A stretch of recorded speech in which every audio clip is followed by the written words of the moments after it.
ਜੱਸੀ ਦੀ ਮਾਂ ਨੇ contract killers ਨੂੰ ਕਿਹਾ ਕਿ ਤੁਸੀਂ ਇਹਨੂੰ ਮਾਰ ਦਿਓ। ਜਦੋਂ ਉਹਨਾਂ ਨੇ ਕਿਹਾ ਵੀ ਤੁਸੀਂ ਜੱਸੀ ਨੂੰ ਮਾਰਨ ਦੇ ਪੈਸੇ ਨਹੀਂ ਦਿੱਤੇ ਤਾਂ ਉਹਨੇ ਕਿਹਾ ਵੀ ਜੋ ਤੁਹਾਡੇ ਸਾਹਮਣੇ ਕੁੜੀ ਹੈ ਤੁਸੀਂ ਜੋ ਇਹਦੇ ਨਾਲ ਕਰਨਾ ਕਰੋ। ਇਹ ਇੱਕ ਮਾਂ ਦਾ ਬਿਆਨ ਹੈ। ਇਹ ਗੱਲ ਨੇ ਮੈਨੂੰ ਸਭ ਤੋਂ ਵੱਧ ਹਿਲਾਇਆ ਇਸ ਕੇਸ ਦੇ ਉੱਤੇ। ਜੱਸੀ ਨੂੰ ਉਹ ਸਿਰਫ ਮਾਰਦੇ ਨਹੀਂ ਹੈਗੇ, ਜੱਸੀ ਦਾ ਪੂਰਾ ਡੀਫੇਸ ਕਰਦੇ ਨੇ, ਉਹਦੇ ਫੇਸ ਤੇ ਕੱਟ ਲਗਾਉਂਦੇ ਨੇ, ਉਹਦੇ ਚੈਸਟ ਤੇ ਕੱਟ ਲਗਾਉਂਦੇ ਨੇ, ਫਿਰ ਉਹਦਾ ਗਲਾ ਸਲਿੱਟ ਕਰਦੇ ਨੇ। ਸੋ ਇੰਨੇ ਦਰਦਨਾਕ ਤਰੀਕੇ ਨਾਲ ਉਸ ਨੂੰ ਮਾਰ ਕੇ ਸਿੱਟਿਆ ਜਾਂਦਾ ਹੈ। ਤਾਂ ਉਹਦੀ ਬੋਡੀ ਵੀ 36 ਘੰਟਿਆਂ ਬਾਅਦ ਮਿਲਦੀ ਹੈਗੀ। 18 ਸਾਲਾਂ ਬਾਅਦ ਪੰਜਾਬ ਪੁਲਿਸ ਕੈਨੇਡਾ ਗਈ। ਇਹ ਵੀ ਮੈਨੂੰ ਲੱਗਦਾ ਇੱਕ ਡਿਫਰੈਂਟ ਤਰ੍ਹਾਂ ਦਾ ਕੇਸ ਹੋ ਕਿ ਪੰਜਾਬ ਪੁਲਿਸ ਕਿਸੇ ਨੂੰ ਉੱਥੋਂ ਲੈ ਕੇ ਆ ਰਹੀ ਹੈਗੀ। ਹਾਂਜੀ, ਇਹ ਬਹੁਤ ਰੇਅਰ ਕੇਸ ਹੈਗਾ। ਪੰਜਾਬ ਪੁਲਿਸ ਦੀ ਟੀਮ ਨੇ ਉਹਨਾਂ ਨੂੰ ਜਹਾਜ਼ 'ਚ ਵੀ ਬਿਠਾ ਲਿਆ।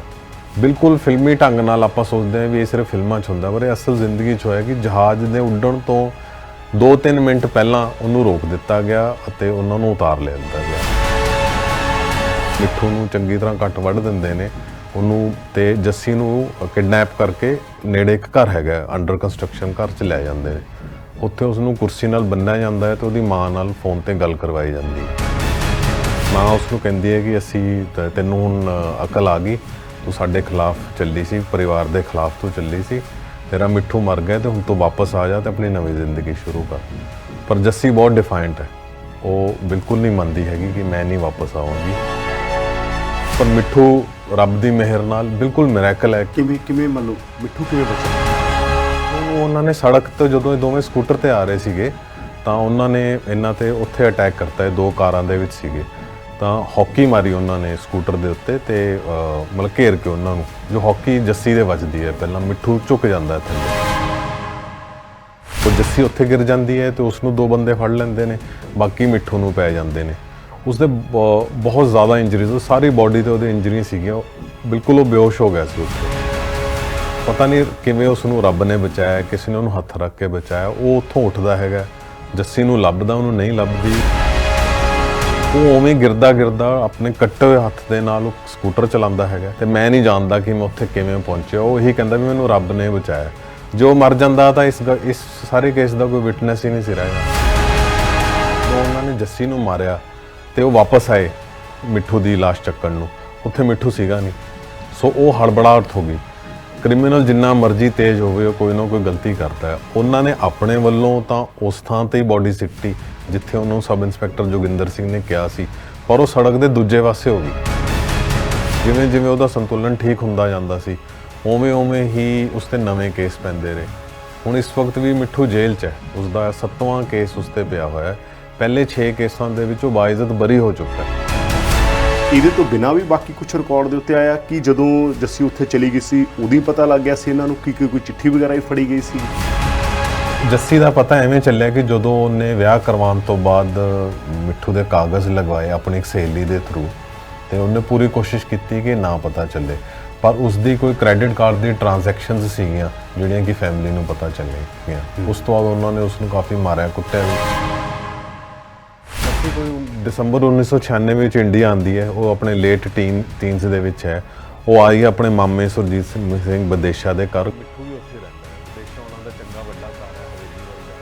ਮਿੱਠੂ ਦੇ ਉਹਨਾਂ ਦੇ ਪਿੱਛੇ ਇੱਕ ਛੱਡ ਕੇ ਘਰ ਹੈ ਜਿਹੜਾ ਸਿਰਫ 2 ਕਮਰਿਆਂ ਦਾ ਘਰ ਹੈ, ਜਿਹਦੀ ਕਿ 4 ਦੀਵਾਰੀ ਹੈ। ਜੱਸੀ ਉਸ ਨੂੰ ਪਹਿਲੀ ਵਾਰ ਦੇਖਦੇ ਸਾਰ ਹੀ ਜੱਸੀ ਨੂੰ ਉਸ 'ਤੇ ਪਿਆਰ ਹੋ ਜਾਂਦਾ ਹੈ ਤੇ ਜੱਸੀ ਹੀ ਉਸ ਨੂੰ ਆਈ ਲਵ ਯੂ ਲਿਪਸਟਿਕ ਨਾਲ ਲਿਖ ਕੇ ਦਿੰਦੀ ਹੈ।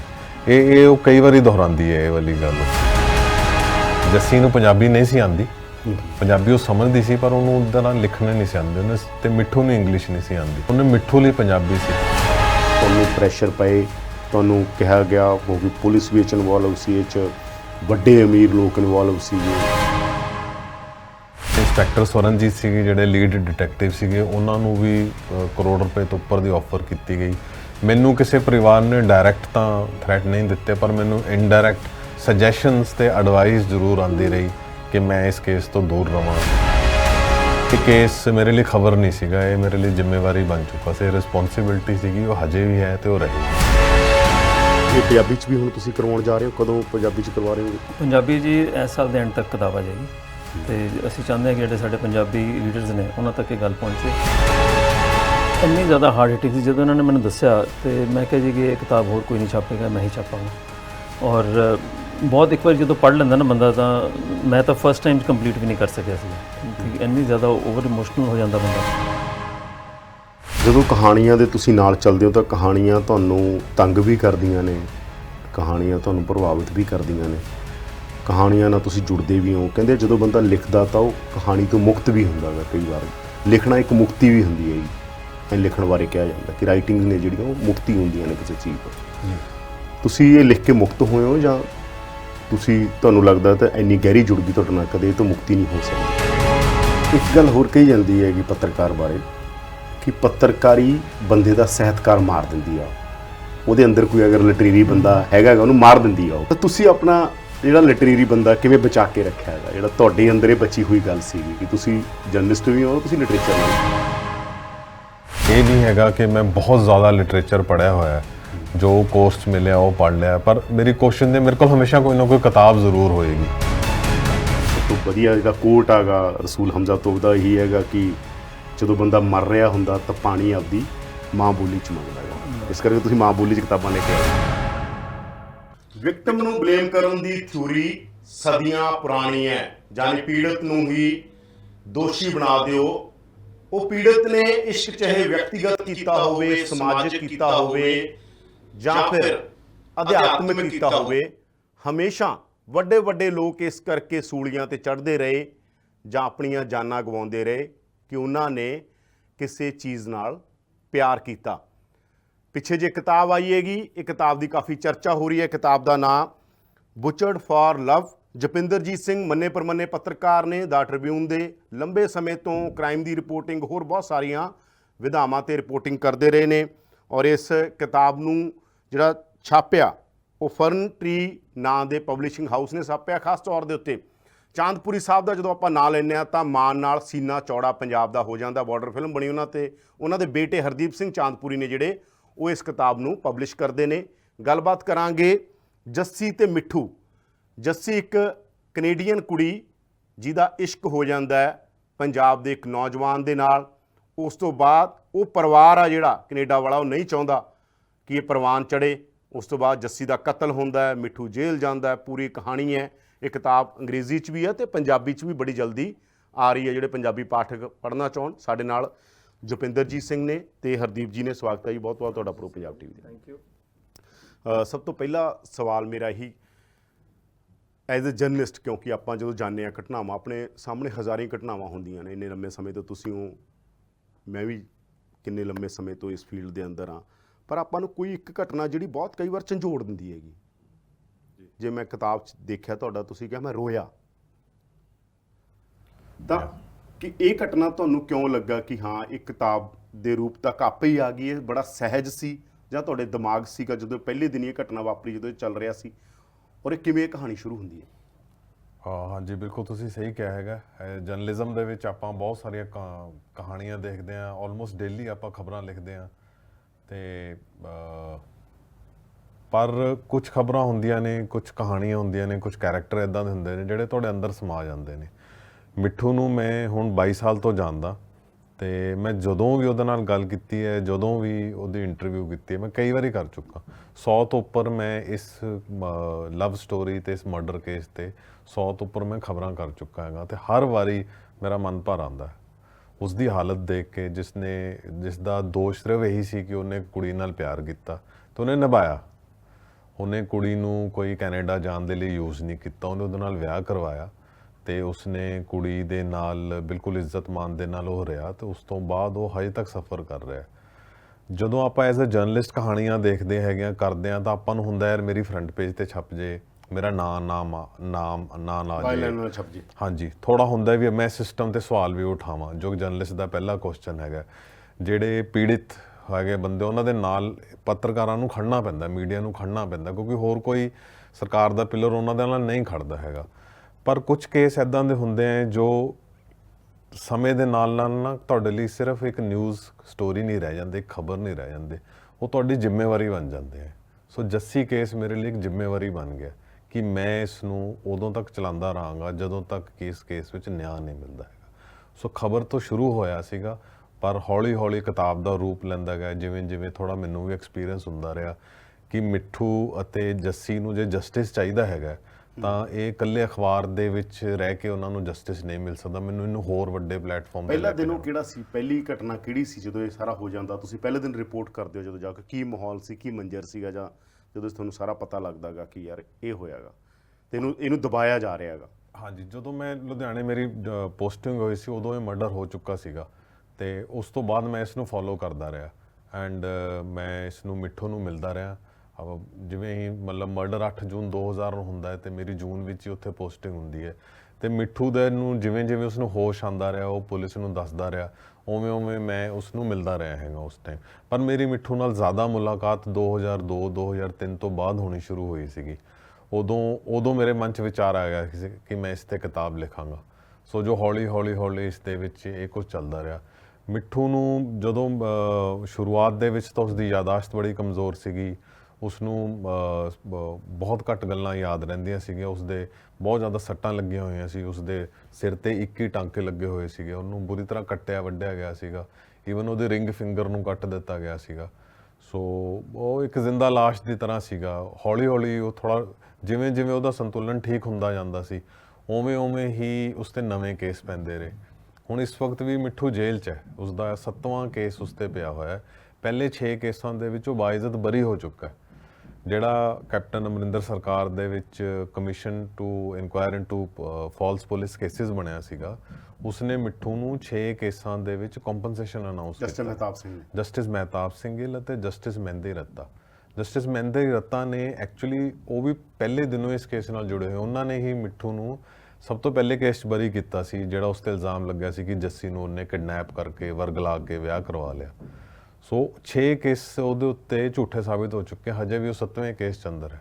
ਸੋ ਜਦੋਂ ਵੀ ਉਸ ਨੂੰ ਮਿਲਦਾ ਮੈਂ ਇਸ ਕਿਤਾਬ 'ਚ ਲਿਖਣ ਦੀ ਐਕਸਪ੍ਰੈਸ ਕਰਨ ਦੀ ਕੋਸ਼ਿਸ਼ ਵੀ ਕੀਤੀ ਹੈ ਕਿ ਮਿੱਠੂ ਦੀ ਇੱਕ ਸਮਾਈਲ ਹੈ, ਉਹ ਕੋਈ ਉਸ ਤੋਂ ਖੋ ਨਹੀਂ ਪਾਇਆ। ਜਦੋਂ ਤੁਸੀਂ ਉਹਨੂੰ ਮਿਲਦੇ ਹੋ ਤਾਂ ਹਲਕਾ ਜਿਹਾ ਇੱਕ ਸਮਾਈਲ ਕਰਦਾ, ਅੱਧੇ ਮੂੰਹ ਦੇ ਨਾਲ ਉਹ ਸਮਾਈਲ ਕਰਦਾ, ਬਸ ਇੰਨੀ ਹੈ ਉਹਦੀ ਲਾਈਫ ਦੇ ਵਿੱਚ ਖੁਸ਼ੀ, ਉਸ ਤੋਂ ਬਾਅਦ ਨਹੀਂ ਹੋਰ ਕੁਛ ਹੈਗਾ। ਤਾਂ ਜਦੋਂ ਜੱਸੀ ਨੂੰ ਕਤਲ ਕੀਤਾ ਗਿਆ, ਇਹਦੀ ਇੱਕ ਬੈਕਗਰਾਉਂਡ ਆ, ਕਿਸੇ ਪੁਲਿਸ ਅਫਸਰ ਮੈਨੂੰ ਵੀ ਦੱਸ ਰਹੇ ਸੀਗੇ ਕਿ ਕਿਵੇਂ ਉਹ ਸਾਰੀ ਪਲਾਨ, ਅਗਰ ਥੋੜਾ ਜਿਹਾ ਦੱਸੋ ਜਿਨ੍ਹਾਂ ਨੇ ਕਿਤਾਬ ਨਹੀਂ ਪੜ੍ਹੀ, ਜਿਹੜੇ ਖਬਰਾਂ ਨੂੰ ਵੀ ਨਹੀਂ ਜਾਣਦੇ, ਉਹਨਾਂ ਨੂੰ ਪਤਾ ਲੱਗੇ ਕੀ ਹੋਇਆ ਸੀ ਉਸ ਦਿਨ ਜੱਸੀ ਦਾ ਕਤਲ ਜਦੋਂ ਕੀਤਾ ਗਿਆ, ਕਿਵੇਂ ਹੋਇਆ? ਜੱਸੀ ਕੋਈ ਦਸੰਬਰ 1996 ਵਿੱਚ ਇੰਡੀਆ ਆਉਂਦੀ ਹੈ, ਉਹ ਆਪਣੇ ਲੇਟ ਟੀਨਸ ਦੇ ਵਿੱਚ ਹੈ। ਉਹ ਆਈ ਆਪਣੇ ਮਾਮੇ ਸੁਰਜੀਤ ਸਿੰਘ ਬਦੇਸ਼ਾ ਦੇ ਘਰ, ਕੌਂਕੇ ਖੋਸਾ ਪਿੰਡ ਹੈ ਜਗਰਾਉਂ ਤੋਂ 20 ਕਿਲੋਮੀਟਰ ਤੱਕ ਹੈਗਾ ਉਹ, ਤੇ ਮਿੱਠੂ ਵੀ ਉੱਥੇ ਰਹਿੰਦਾ ਹੈ। ਬਦੇਸ਼ਾ ਉਹਨਾਂ ਦਾ ਚੰਗਾ ਵੱਡਾ ਘਰ ਹੈ, ਹਵੇਲੀ ਵਰਗਾ ਹੈ, ਤੇ ਮਿੱਠੂ ਦਾ ਉਹਨਾਂ ਦੇ ਪਿੱਛੇ ਇੱਕ ਖੇਤ ਛੱਡ ਕੇ ਘਰ ਹੈ ਜਿਹੜਾ ਸਿਰਫ 2 ਕਮਰਿਆਂ ਦਾ ਘਰ ਹੈ, ਜਿਹਦੀ ਕਿ 4 ਦੀਵਾਰੀ ਵੀ ਨਹੀਂ ਹੈ। ਤੇ ਮਿੱਠੂ ਉਸ ਵਕਤ ਬਿਲਕੁਲ ਮਤਲਬ ਜੋ ਦੀ ਤੁਸੀਂ ਪੁਰਾਣੀਆਂ ਫੋਟੋਜ਼ ਦੇਖੋ ਤਾਂ ਉਹਦੇ ਬਹੁਤ ਸਮਾਰਟ ਲੜਕਾ ਹੈਗਾ, ਕਬੱਡੀ ਪਲੇਅਰ ਹੈ ਉਹ, ਤੇ ਚੰਗਾ ਉਹ ਮਸਕੂਲਰ ਹੈਗਾ। ਤੇ ਜੱਸੀ ਉਸ ਨੂੰ ਪਹਿਲੀ ਵਾਰ ਦੇਖਦੇ ਸਾਰ ਇਹ ਜੱਸੀ ਨੂੰ ਉਸ 'ਤੇ ਪਿਆਰ ਹੋ ਜਾਂਦਾ ਹੈ ਤੇ ਜੱਸੀ ਹੀ ਉਸ ਨੂੰ ਆਈ ਲਵ ਯੂ ਲਿਪਸਟਿਕ ਨਾਲ ਲਿਖ ਕੇ ਦਿੰਦੀ ਹੈ। ਇਹ ਉਹ ਕਈ ਵਾਰੀ ਦੁਹਰਾਉਂਦੀ ਹੈ ਇਹ ਵਾਲੀ ਗੱਲ ਉਹ। ਤਾਂ ਜੱਸੀ ਬਹੁਤ ਬੋਲਡ ਸੀਗੀ। ਇਹਨਾਂ ਦਾ ਕੋਰਟਸ਼ਿਪ 4 ਸਾਲ ਚੱਲਦਾ ਰਿਹਾ, ਜਿਹਦੇ ਵਿੱਚ ਕਿ ਇਹਨਾਂ ਦੋਵਾਂ ਨੇ ਇੱਕ ਦੂਜੇ ਨੂੰ ਕਾਫੀ ਚਿੱਠੀਆਂ ਲਿਖੀਆਂ ਤੇ ਮੈਨੂੰ ਕੋਈ 250 ਤੋਂ ਉੱਪਰ ਚਿੱਠੀਆਂ ਮੈਂ ਇਹਨਾਂ ਦੀ ਪੰਜਾਬੀ ਤੋਂ ਇੰਗਲਿਸ਼ ਟਰਾਂਸਲੇਟ ਕੀਤੀਆਂ ਨੇ। ਫਿਰ ਇਹ ਫੋਨ ਤੇ ਵੀ ਗੱਲਬਾਤ ਹੁੰਦੀ ਰਹੀ, ਕਾਫੀ ਕੁਝ ਹੁੰਦਾ ਰਿਹਾ। ਇਵੈਂਚੁਅਲੀ ਇਹਨਾਂ ਦਾ ਅਪ੍ਰੈਲ 1999 ਦੇ ਵਿੱਚ ਇਹ ਆਪਣਾ ਸੀਕ੍ਰੇਟ ਮੈਰਿਜ ਕਰ ਲੈਂਦੇ ਨੇ ਬਾਬੇ ਬਕਾਲੇ ਦੇ ਗੁਰਦੁਆਰੇ ਵਿੱਚ। ਤੇ ਫਿਰ ਜੱਸੀ ਉਹਦੇ ਪੇਪਰ ਤਿਆਰ ਕਰਦੀ ਹੈ ਮਿੱਠੂ ਨੂੰ ਕੈਨੇਡਾ ਲੈ ਜਾਣ ਦੇ, ਤੇ ਜੋ ਉਹਦੇ ਘਰਦਿਆਂ ਨੂੰ ਪਤਾ ਚੱਲ ਜਾਂਦਾ ਹੈ ਤੇ ਫਿਰ ਉਹ ਮਿੱਠੂ ਤੇ ਕੇਸ ਰਜਿਸਟਰ ਕਰਵਾ ਦਿੰਦੇ ਨੇ। ਪਰ ਜੱਸੀ ਇੰਡੀਆ ਆਂਦੀ ਹੈ, ਉਦੋਂ SSP ਜਸਕਰਨ ਸਿੰਘ ਸੀਗੇ ਜਗਰਾਉਂ ਦੇ ਵਿੱਚ। ਜੱਸੀ ਨੇ ਉਹਨਾਂ ਨੂੰ ਫੈਕਸ ਕਰਦੀ ਹੈ ਕਿ ਇਹ ਬਿਲਕੁਲ ਝੂਠਾ ਕੇਸ ਹੈ, ਮੈਂ ਇਸ ਲੜਕੇ ਨੂੰ ਪਿਆਰ ਕਰਦੀ ਹਾਂ ਤੇ ਵਿਆਹ ਮੇਰੀ ਮਰਜ਼ੀ ਨਾਲ ਹੋਇਆ। ਸੋ ਮਿੱਠੂ ਨੂੰ ਬਰੀ ਕੀਤਾ ਜਾਂਦਾ ਹੈ ਤੇ ਉਹ ਜਿੰਨੀ ਦੇਰ ਉਹਨਾਂ ਦਾ ਕੇਸ ਚੱਲਦਾ ਹੈ ਉਨੀ ਦੇਰ ਉਹ ਨਾਰੀਕੇ ਪਿੰਡ ਹੈ ਮਲੇਰਕੋਟਲੇ ਕੋਲ, ਮਿੱਠੂ ਦੇ ਮਾਮੇ ਦੇ ਘਰ, ਉੱਥੇ ਉਹ ਰਹਿੰਦੇ ਨੇ। ਨਾਰੀਕੇ ਤੋਂ ਉਹ ਇੱਕ ਦਿਨ ਮਲੇਰਕੋਟਲੇ ਜੋ ਸ਼ਾਪਿੰਗ ਕਰਕੇ ਵਾਪਸ ਆਉਂਦੇ ਨੇ ਤਾਂ ਰਸਤੇ ਤੇ ਉਹਨਾਂ ਤੇ 12 ਦੇ ਕਰੀਬ ਕੰਟਰੈਕਟ ਕਿਲਰਸ ਅਟੈਕ ਕਰਦੇ ਨੇ। ਇਹ ਕੰਟਰੈਕਟ ਕਿਲਰ ਦਾ ਹੈੱਡ ਹੈਗਾ ਅਨਿਲ ਕੁਮਾਰ, ਤੇ ਇਹਨਾਂ ਦਾ ਇੱਕ ਹੋਰ ਹੈੱਡ ਹੈਗਾ ਜਿਹੜਾ ਮੇਨ ਕਨਸਪੀਰੇਟਰ, ਉਹ ਸੀਗਾ ਸਬ ਇੰਸਪੈਕਟਰ ਜੋਗਿੰਦਰ ਸਿੰਘ, ਜੋ ਕਿ ਲੁਧਿਆਣੇ CIA ਦਾ ਇੰਚਾਰਜ ਸੀਗਾ। ਜੋਗਿੰਦਰ ਸਿੰਘ ਦਾ ਇਹ ਪਲਾਨ ਸੀਗਾ ਐਸ ਪਰ ਪੁਲਿਸ ਇਨਵੈਸਟੀਗੇਸ਼ਨ ਕਿ ਤੁਸੀਂ ਮਿੱਠੂ ਨੂੰ ਮਾਰ ਕੇ ਇਸ ਥਾਂ ਤੇ ਸਿੱਟ ਦੋਗੇ ਜੋ ਕਿ ਮੇਰੇ ਜੁਰਿਸਡਿਕਸ਼ਨ 'ਚ ਪੈ ਜਾਏਗੀ।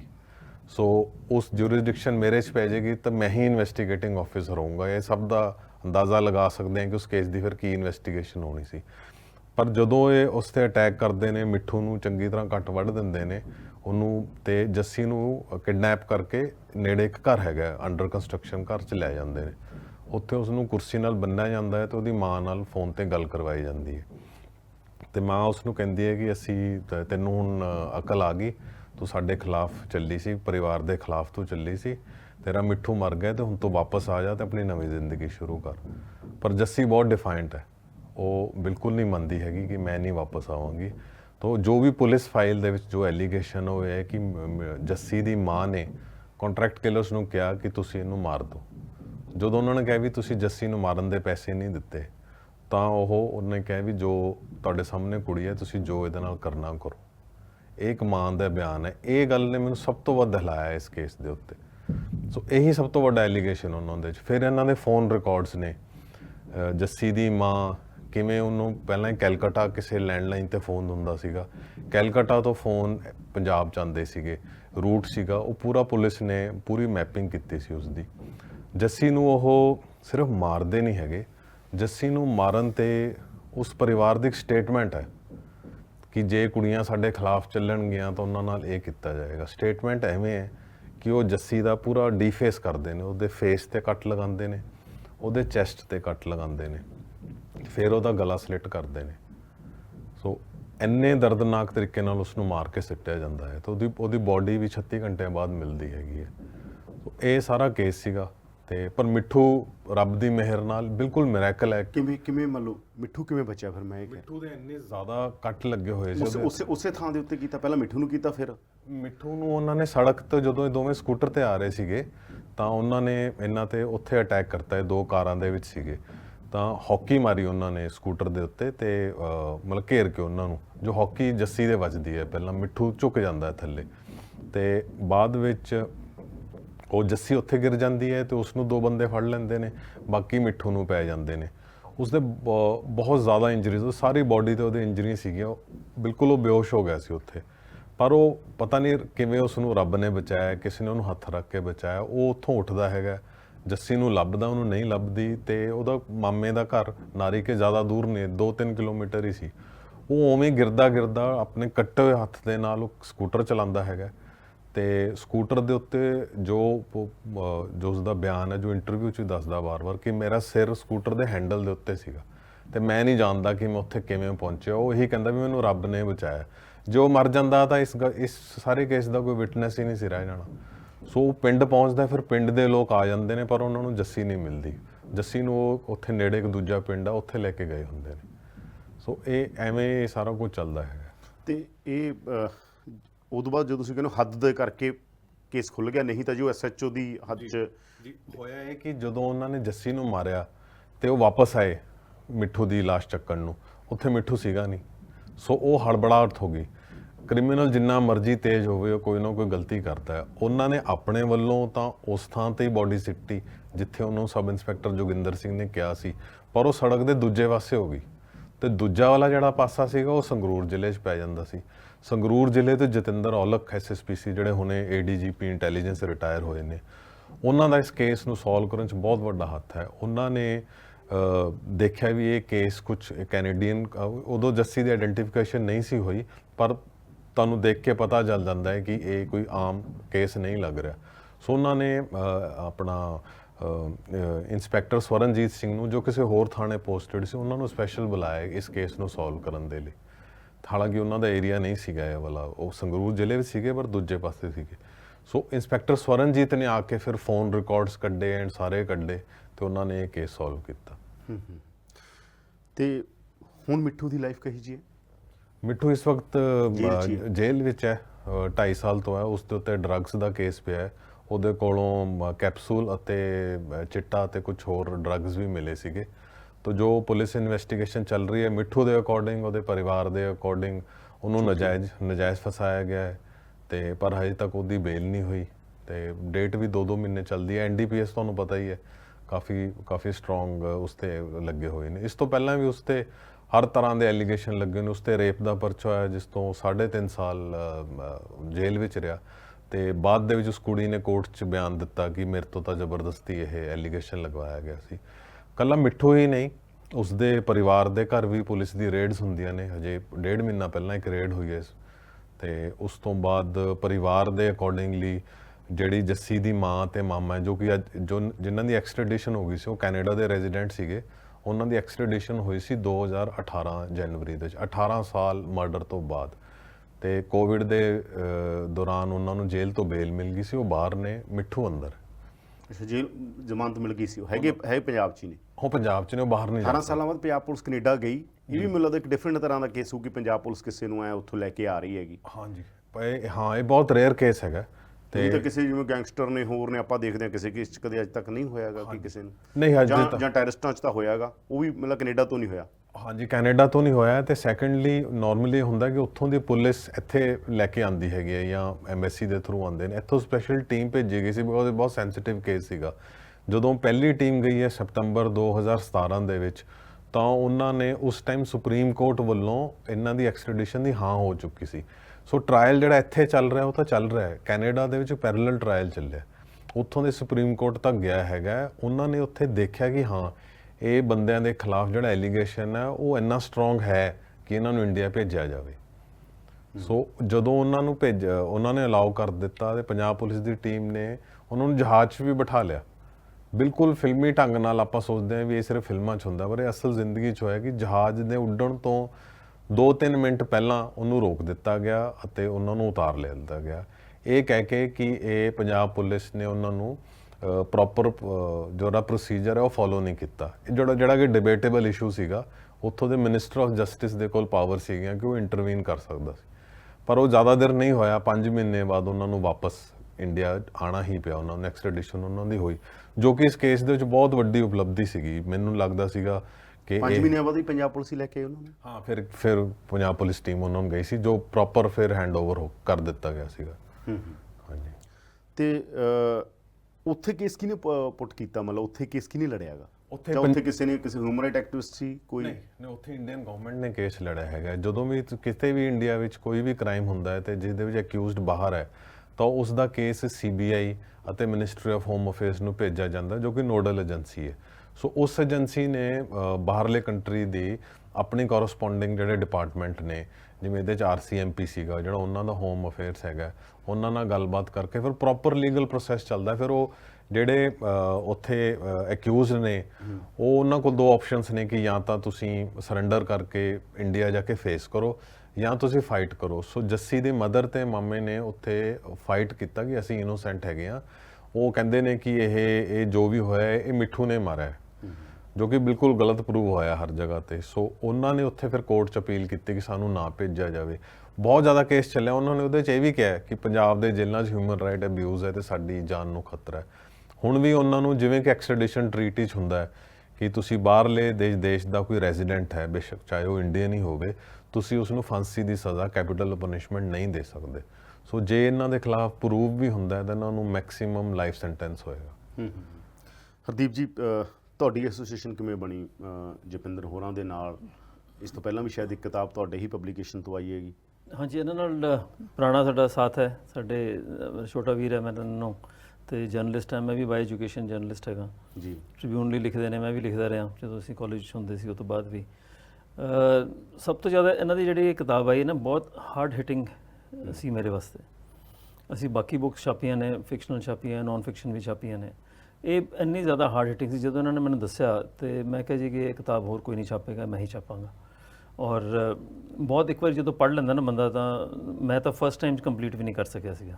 ਠੀਕ, ਇੰਨੀ ਜ਼ਿਆਦਾ ਓਵਰ ਇਮੋਸ਼ਨਲ ਹੋ ਜਾਂਦਾ ਬੰਦਾ ਪੜ੍ਹ ਕੇ, ਦੇਖ ਕੇ। ਹੁਣ ਗੱਲਾਂ ਕਰ ਰਹੇ ਸੀਗੇ ਤਾਂ ਵੀ ਨਾ ਅੰਦਰੋਂ ਆਵਾਜ਼ ਆ ਰਹੀ ਸੀ ਕਿ ਹਾਂ, ਕਿ ਬੰਦਾ ਨਾ ਬਿਲਕੁਲ ਨਾ ਸਟੰਡ ਹੋ ਜਾਂਦਾ, ਕਿ ਨਾ ਪੱਥਰ ਬਣ ਜਾਂਦਾ ਕਿ ਹੋਇਆ ਕਿ ਇੱਕ ਇਨਸਾਨ ਕਿਸ ਤਰ੍ਹਾਂ ਕਰ ਸਕਦਾ ਆਪਣੇ ਸਗਿਆਂ ਦੇ ਨਾਲ, ਬੇਟੀ ਨਾਲ ਇੰਨੀ ਬੇਰਹਿਮ ਕਿਵੇਂ ਹੋ ਸਕਦਾ, ਕਿਸ ਤਰ੍ਹਾਂ ਇੰਨੀ ਜ਼ਾਲਿਮ ਹੋ ਸਕਦੀ ਹੈ, ਮਾਮਾ ਇੰਨਾ ਕਿੰਨਾ ਜ਼ਾਲਿਮ ਹੋ ਸਕਦਾ ਹੈ। ਇਹ ਮਤਲਬ ਕਿ ਰਿਸ਼ਤਿਆਂ ਦਾ ਇੱਕ ਨਵਾਂ ਹੀ ਰੂਪ ਦੇ ਦਿੱਤਾ ਇਸ ਕਿਤਾਬ ਨੇ। ਤੇ ਇਹ ਪੰਜਾਬੀ 'ਚ ਵੀ ਹੁਣ ਤੁਸੀਂ ਕਰਵਾਉਣ ਜਾ ਰਹੇ ਹੋ? ਕਦੋਂ ਪੰਜਾਬੀ 'ਚ ਕਰਵਾ ਰਹੇ ਹੋਗੇ? ਪੰਜਾਬੀ ਜੀ ਇਸ ਸਾਲ ਦੇ ਐਂਡ ਤੱਕ ਕਿਤਾਬ ਆ ਜਾਏਗੀ। ਤੇ ਅਸੀਂ ਚਾਹੁੰਦੇ ਹਾਂ ਕਿ ਜਿਹੜੇ ਸਾਡੇ ਪੰਜਾਬੀ ਰੀਡਰਸ ਨੇ ਉਹਨਾਂ ਤੱਕ ਇਹ ਗੱਲ ਪਹੁੰਚੇ। ਅਸੀਂ ਇਹ ਵੀ ਚਾਹੁੰਦੇ ਹਾਂ ਕਿ ਲੋਕੀ ਇਸ ਤੋਂ ਕੁਝ ਸਿੱਖਣ, ਉਹਨਾਂ ਨੂੰ ਪਤਾ ਲੱਗੇ ਕਿ ਦੇਖੀਏ ਹੁਣ ਟਾਈਮ ਚੇਂਜ ਹੋ ਗਿਆ ਹੈ। ਹੁਣ ਤੁਸੀਂ ਕਿਸੇ ਨੂੰ ਰੋਕ ਨਹੀਂ ਸਕਦੇ, ਕੁਝ ਨਹੀਂ ਕਰ ਸਕਦੇ ਨਾ, ਤਾਂ ਬੈਟਰ ਇਹ ਹੁੰਦਾ ਹੈ ਕਿ ਸਹਿਮਤੀ ਨਾਲ ਜੋ ਕੁਝ ਵੀ ਹੋ ਜਾਏ ਤਾਂ ਬੈਟਰ ਹੈਗਾ।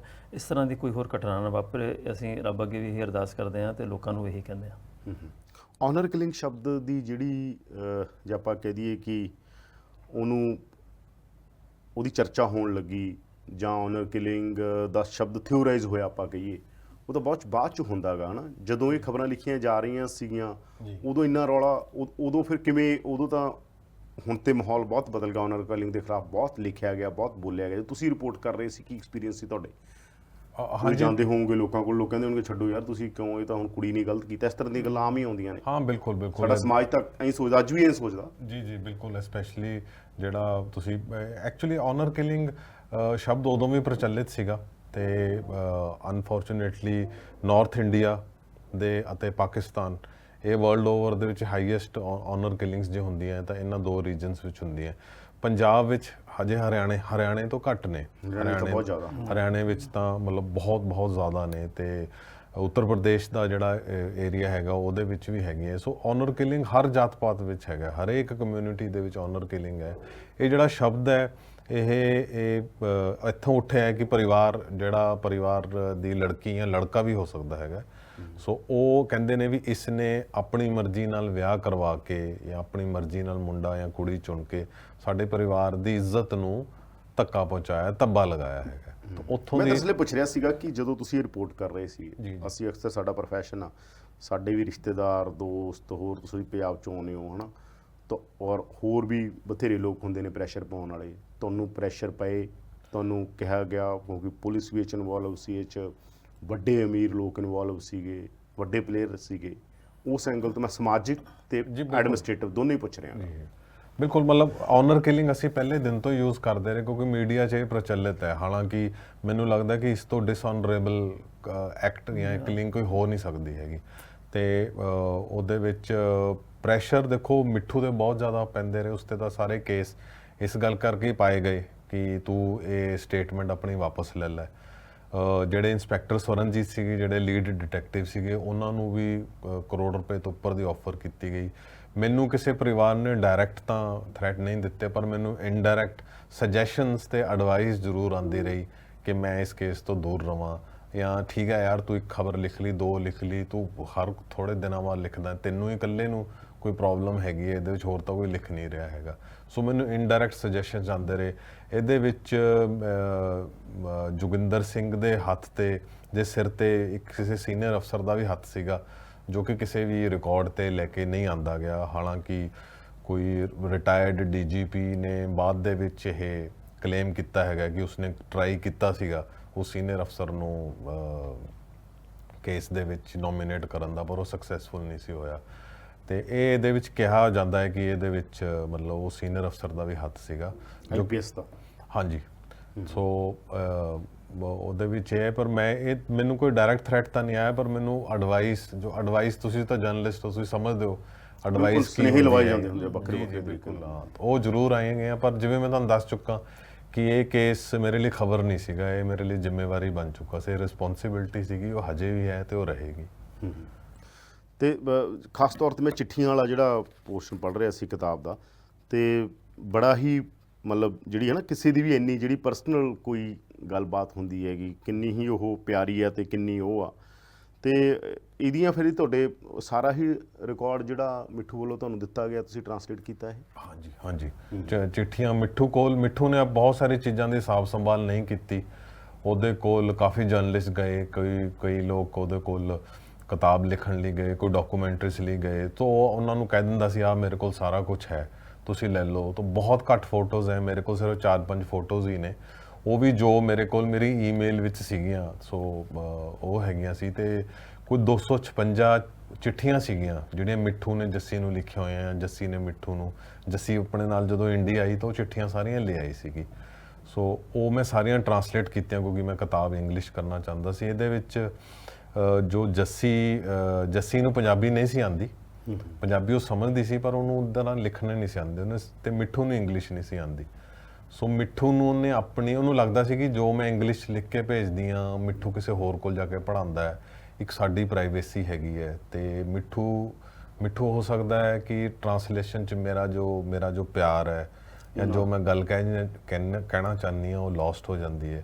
ਸੋ ਉਹਨੇ ਮਿੱਠੂ ਲਈ ਪੰਜਾਬੀ ਸਿੱਖੀ, ਤੇ ਜੋ ਉਹਦੀਆਂ ਚਿੱਠੀਆਂ ਸੀਗੀਆਂ ਮੈਂ ਉਹਦੇ 'ਚੋਂ ਸਿਰਫ 3 ਹੀ ਸ਼ੇਅਰ ਕੀਤੀਆਂ ਨੇ, ਕਿਉਂਕਿ ਕੁਝ ਚਿੱਠੀਆਂ ਇੰਟੀਮੇਟ ਵੀ ਸੀਗੀਆਂ, ਉਹ ਮੈਂ ਉਹਨਾਂ ਦੋਵਾਂ ਦੇ ਪਿਆਰ ਦੀ ਇੱਕ ਰਿਸਪੈਕਟ ਕਰਦੇ ਉਹ ਮੈਂ ਚੀਜ਼ਾਂ ਨਹੀਂ ਸ਼ੇਅਰ ਕੀਤੀਆਂ। ਤੇ ਇਹਦੇ ਵਿੱਚ ਜੱਸੀ ਨੇ ਗੁਲਾਬ ਦੇ ਫੁੱਲ ਬਣਾਏ ਹੋਏ ਨੇ, ਫੁੱਲ ਬੂਟੇ ਬਣਾਏ ਹੋਏ ਨੇ, ਕਈ ਜਗ੍ਹਾ ਤੇ ਉਸਨੇ ਆਪਣੇ ਅੰਜੂ ਗੇਰੇ ਹੋਏ ਨੇ, ਤੇ ਉਹਨੇ ਉਸ ਤੇ ਮਾਰਕ ਕੀਤਾ ਹੋਇਆ ਕਿ ਇਸ ਜਗ੍ਹਾ ਤੇ ਮੇਰੇ ਅੰਜੂ ਗਿਰੇ ਹੋਏ ਨੇ ਤੇ ਇਹ ਵੀ ਮੈਂ ਤੈਨੂੰ ਭੇਜ ਰਹੀ ਹਾਂ। ਤੇ ਉਹਦੇ ਚਿੱਠੀਆਂ ਦੇ ਵਿੱਚ ਮਤਲਬ ਮੈਨੂੰ ਲੱਗਦਾ ਕਿ ਜੱਸੀ ਦੇ ਅੰਦਰ ਇੰਨਾ ਕੁਝ ਸੀਗਾ ਮਿੱਠੂ ਨੂੰ ਬੋਲਣ ਲਈ, ਦੱਸਣ ਲਈ, ਆਪਣਾ ਪਿਆਰ ਸ਼ੇਅਰ ਕਰਨ ਦੇ ਲਈ, ਕਿ ਉਹ ਸ਼ਬਦਾਂ ਦੀ ਬਜਾਏ ਨਾ ਫੁੱਲਾਂ ਨਾਲ ਲਿਪਸਟਿਕ ਦੇ ਉਸਨੇ ਆਪਣੇ ਲਿਪਸ ਦੇ ਵੀ ਉਹਦੇ ਵਿੱਚ ਮੈਂ ਦੇਖਿਆ ਪੜਿਆ ਹੋਇਆ ਸੀ। ਸੋ ਮਤਲਬ ਆਪਣੇ ਵੱਲੋਂ ਉਹਨੇ ਹਰ ਇੱਕ ਮੋਡ ਆਫ ਕਮਿਊਨੀਕੇਸ਼ਨ ਇੱਕ ਲੈਂਗੁਏਜ ਯੂਜ਼ ਕਰਦੀ ਸੀ ਆਪਣਾ ਪਿਆਰ ਦਾ ਐਕਸਪ੍ਰੈਸ ਕਰਨ ਦੇ ਲਈ। ਇਹ ਕਿਹਾ ਵੀ ਜਾਂਦਾ ਗਾ ਕਿ ਜਦੋਂ ਕੋਈ ਪੰਜਾਬੀ ਦੇ ਬੜੇ ਵੱਡੇ ਦਾਨਸ਼ਵਰ ਨੇ, ਹਰਜੀਤ ਗਿੱਲ ਹੋਰੀ ਪੈਰਿਸ 'ਚ ਪੜ੍ਹੇ ਨੇਗੇ, ਉਹ ਪੜ੍ਹਾਇਆ ਵੀ ਉਹਨਾਂ ਨੇ, ਉਹ ਕਹਿੰਦੇ ਆ ਕਿ ਸਭ ਤੋਂ ਉਹਨਾਂ ਦੀ ਲਵ ਮੈਰਿਜ ਸੀ ਫਰਾਂਸ ਦੀ ਕੁੜੀ ਦੇ ਨਾਲ, ਕਿ ਸਭ ਤੋਂ ਜ਼ਿਆਦਾ ਜਿਹੜੀ ਭਾਸ਼ਾ ਕੋਈ ਕਿਸੇ ਦੀ ਸਿੱਖਦਾ ਗਾ ਉਹ ਆਪਦੀ ਉਹ ਇਸ਼ਕ 'ਚ ਹੀ ਸਿੱਖਦਾ ਗਾ। ਇਸ਼ਕ ਸਿੱਖਦਾ ਬਿਲਕੁਲ, ਕਿਸੇ ਕਿਸੇ ਵੀ ਤਰ੍ਹਾਂ ਦਾ ਇਸ਼ਕ ਹੋ ਸਕਦਾ, ਪਰ ਜੇ ਤੁਸੀਂ ਬਿਲਕੁਲ ਫਰਾਂਸ ਦੀ ਪੇਂਡੂ ਭਾਸ਼ਾ ਜਿਹੜੀ ਹੈ ਫਰਾਂਸੀ ਹੈ ਜਿਹੜੀ, ਉਹ ਵੀ ਸਿੱਖ ਲਈ ਮੈਂ ਜੀ ਜੀ, ਨਹੀਂ ਤਾਂ ਤੁਸੀਂ ਇਕੱਲਾ ਵਿਆਕਰਨ ਵਾਲੀ ਸਿੱਖਦੇ ਹੋ ਨਾ ਭਾਸ਼ਾ, ਤਾਂ ਉਸ ਲੈਵਲ ਦੀ ਵੀ ਜਾ ਕੇ ਉਹ ਹੁੰਦੀ ਹੈ। ਤਾਂ ਜੱਸੀ ਦੇ ਨਾਲ ਜਿਹੜਾ ਗਾ ਇਹਦੇ ਤੋਂ ਬਿਨਾਂ ਵੀ ਬਾਕੀ ਕੁਝ ਰਿਕਾਰਡ ਦੇ ਉੱਤੇ ਆਇਆ ਕਿ ਜਦੋਂ ਜੱਸੀ ਉੱਥੇ ਚਲੀ ਗਈ ਸੀ ਉਦੋਂ ਹੀ ਪਤਾ ਲੱਗ ਗਿਆ ਸੀ ਇਹਨਾਂ ਨੂੰ ਕਿ ਕੋਈ ਚਿੱਠੀ ਵਗੈਰਾ ਹੀ ਫੜੀ ਗਈ ਸੀਗੀ? ਹਾਂਜੀ, ਇਹਨਾਂ ਨੂੰ ਪਤਾ ਕਿ ਮਤਲਬ ਇਹ ਸਾਰੀ ਗੱਲ ਕਿਵੇਂ ਉਹ ਹੋਈ? ਦੇਖੋ ਇਹਨਾਂ ਨੇ ਕਾਫੀ 3 ਸਾਢੇ 3 ਚਿੱਠੀਆਂ ਚੋਂ ਝਲਕਦਾ ਕਿ ਪਤਾ ਲੱਗ ਚੁੱਕਿਆ ਹੈਗਾ? ਨਹੀਂ, ਚਿੱਠੀਆਂ ਚੋਂ ਨਹੀਂ, ਕਿਉਂਕਿ ਉਦੋਂ ਫਿਰ ਮਿੱਠੂ ਦੇ ਘਰ ਫੋਨ ਲੱਗ ਗਿਆ ਸੀ। ਚਿੱਠੀਆਂ ਦੇ ਪਹਿਲੇ ਉਹ 2-2.5 ਸਾਲ ਹੀ ਫੋਨ ਪਹਿਲਾਂ ਫੋਨ ਵੀ ਕਹਿੰਦੇ ਦੂਜਾ ਫੋਨ ਲੱਗਿਆ ਹਾਂਜੀ ਪਿੰਡ 'ਚ, ਜੱਸੀ ਨੇ ਲਗਵਾਇਆ, ਤੇ ਪਿੰਡ ਵਿੱਚ ਉਹ ਦੂਜਾ ਫੋਨ ਸੀ। ਉੱਥੋਂ ਦੀ born brought up C Jassi? Jassi Canada the born and brought up ਸੀ। ਉਹਦੀ ਮਦਰ ਇਸ ਪਿੰਡ ਨੂੰ ਬਿਲੋਂਗ ਕਰਦੇ ਨੇ, ਕੌਂਕੇ ਖੋਸਾ ਤੋਂ।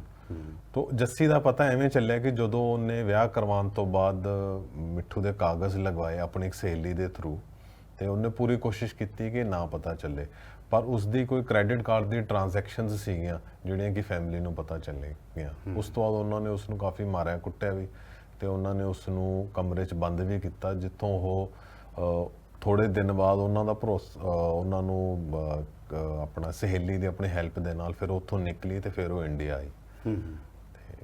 ਤੇ ਉਦੋਂ ਆ ਕੇ ਫਿਰ ਉਦੋਂ ਤੱਕ ਇਹ ਸਾਰਾ ਪਲਾਨ ਬਣ ਚੁੱਕਿਆ ਸੀ ਇਹਨਾਂ ਦਾ?